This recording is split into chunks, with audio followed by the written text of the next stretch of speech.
Welcome back to Red Devils Talk, probably the biggest one yet to date.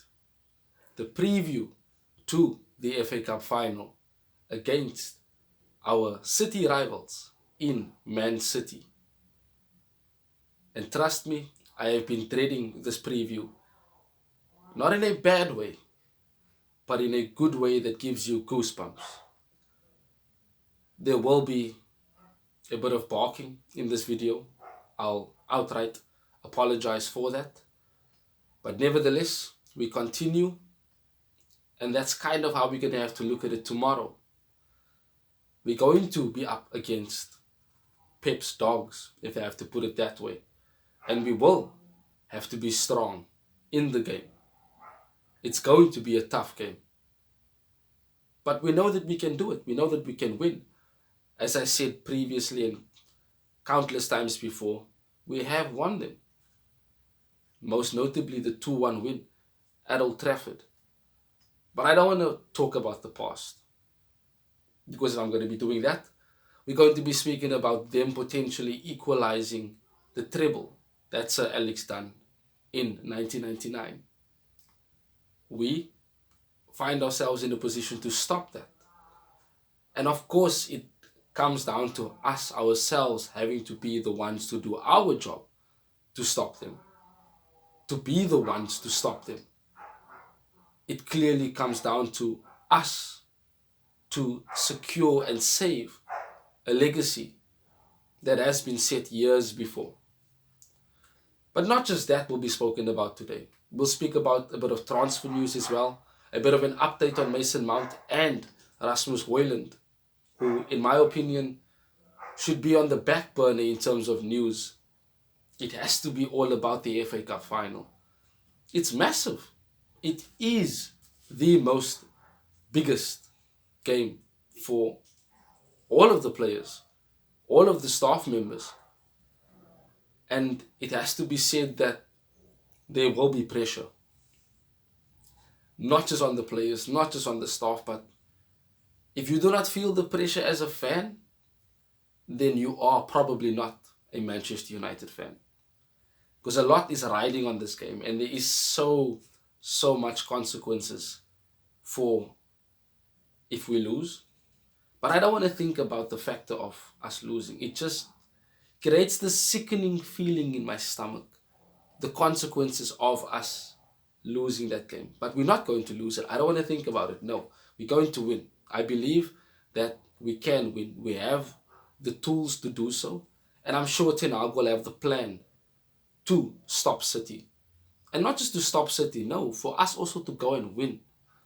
I think that is the most important factor, that we have to look at it as a game to win a trophy, the FA Cup, to have another trophy in this season, 2 for Ten Hag, in his first season and in the beginning of his reign. I think that should be the main aspect. I think we should look at our strengths and where we can cover our weaknesses to go and defeat City. I think we need to not allow the thought of stopping City be the main thought. It needs to be an overall impact on the team that we can go and win and defeat City, and put a bit of a statement out there that we are back, that we are going to start competing for top honours, and that we are going to compete against what it seems to be an undefeated City. But of course, they've had bad results leading up to this game. But that shouldn't be on our minds as well. We should focus on ourselves, do our job, and the rest will just fall into place.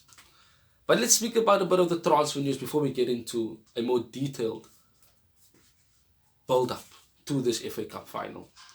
So it has been reported, firstly, kind of crazy, how Laurie Whitwell came out saying that we've agreed personal terms with Mason Mount, and then about 6-7 hours later, in the same day, it's reported that no personal terms were agreed with Mason Mount, and that his camp were confused by the reports that came out saying that personal terms were agreed. Now we know Pochettino wants to keep him, and we know that Liverpool and Arsenal wanted him. but it's been quite vocal and put out there that he does prefer a move to United. So maybe it was just Chelsea perhaps coming out and trying to finally push to keep him.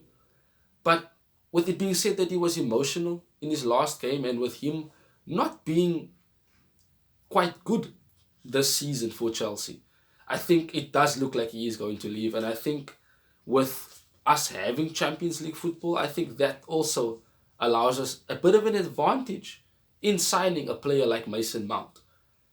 Furthermore, it has been reported that Rasmus Hojlund is at the top of our list to come in alongside a out and out number 9. Now, I'm not saying Rasmus Hojlund is not an out and out number 9, but because of his age, I think he cannot come in and have the pressure of starting for us week in, week out. I think that pressure should be applied upon a Harry Kane, a Victor Osimhen, Gonzalo Ramos, etc., which we have spoken about before.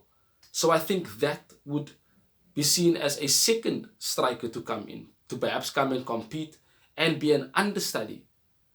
And of course, having a Kane and a Hojlund, or a Osimhen and a Hojlund, would be good for the season. It would allow us to have firepower up front and not be dependent on a Vegas, which is something we're going to have to do tomorrow. But I'll speak about that later on when I speak about my preferred starting 11 for the game. It is clear to note that obviously Vegas is not the player we would want to start in a final. And that is why we are looking at 2 strikers, because we know Vegas is not going to stay for next season. And we know that he wasn't good enough for this season even. So it has to be someone else with Hojlund.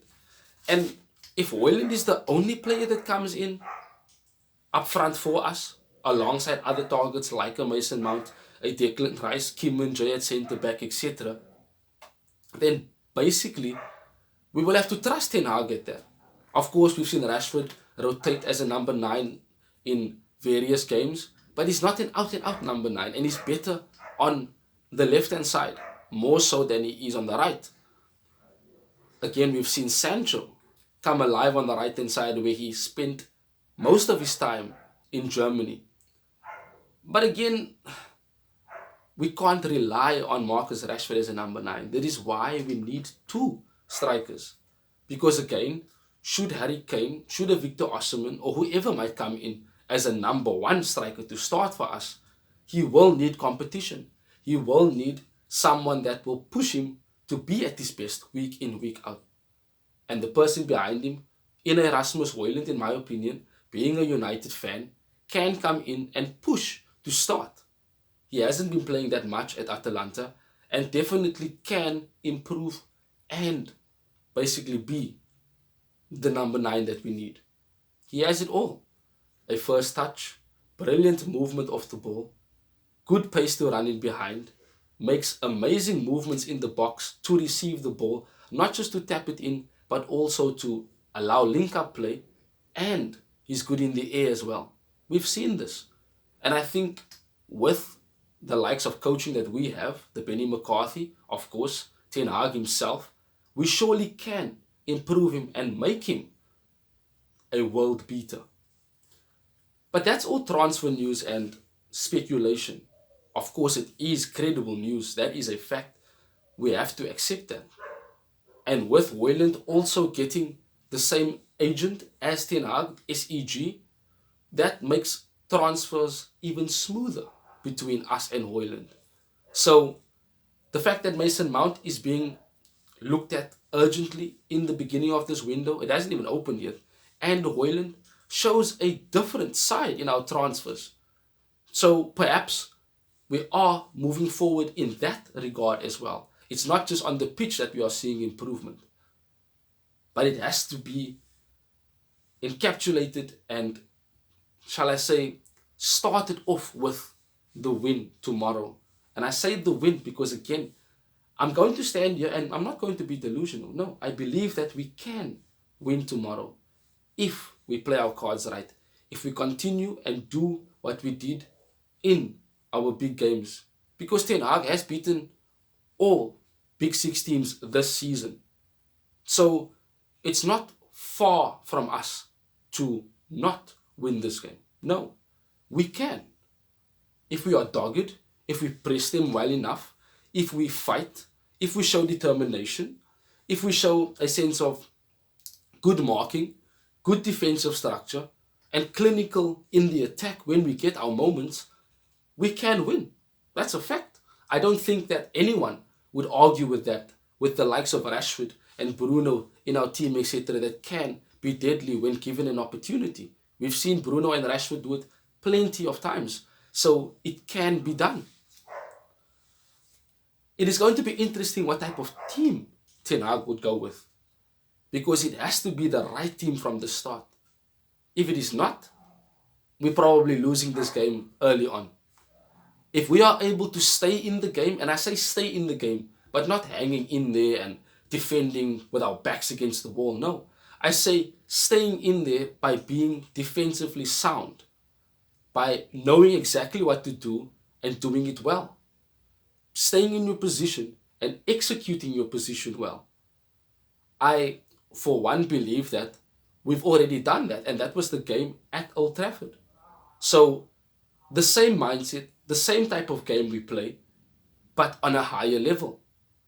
Of course, City has a Champions League final to think about, and that might play on their minds during the game, even before the game. So perhaps you hope that they won't be at their level because of that factor.